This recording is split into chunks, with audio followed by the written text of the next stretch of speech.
அனுதின நம்பிக்கையின் பனித்துளி 1 தெசலோனிக்கேயர் 4 அதிகாரம் 7 தேவன் நம்மை அசுத்தத்திற்கல்ல பரிசுத்தத்திற்கே அழைத்திருக்கிறார். பரிசுத்தம் என்பது அடைய முடியாத ஒரு தரமாக தோன்றலாம்.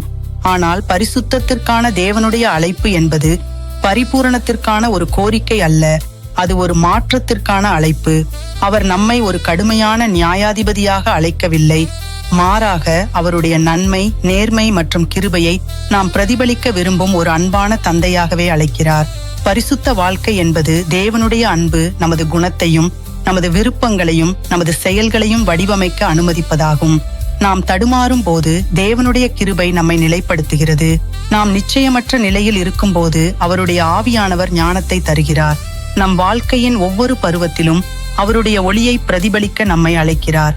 நீங்கள் தேவனாலே ஆழமாக நேசிக்கப்பட்டு பரிசுத்தமாக்கப்படுகிறீர்கள், மேலும் வல்லமையூட்டப்படுகிறீர்கள். ஜெபிப்போம். அன்புள்ள ஆண்டவரே, எம்மை உமது சொந்தமாக அழைத்ததற்காக நன்றி. சுத்த இருதயத்தை எம்மிலே சிருஷ்டித்து நிலைவரமான ஆவியை எம் உள்ளத்திலே புதுப்பியும். எங்கள் பலத்தினால் அல்ல, உமது கிருபையினால் பரிசுத்தத்தில் நடக்க கற்றுத்தாரும். எங்களை உமது சாயலாக வடிவமைத்தருளும். ஆமேன். தேவன் உங்களோடு இருந்து தமது மகிமையை பிரதிபலிக்கும்படி உங்களை சீரமைக்கிறார். அடுத்த அனுதின நம்பிக்கையின் பனித்துளி வரை கர்த்தருடைய நம்பிக்கையிலும் பரிசுத்தத்திலும் நடங்கள்.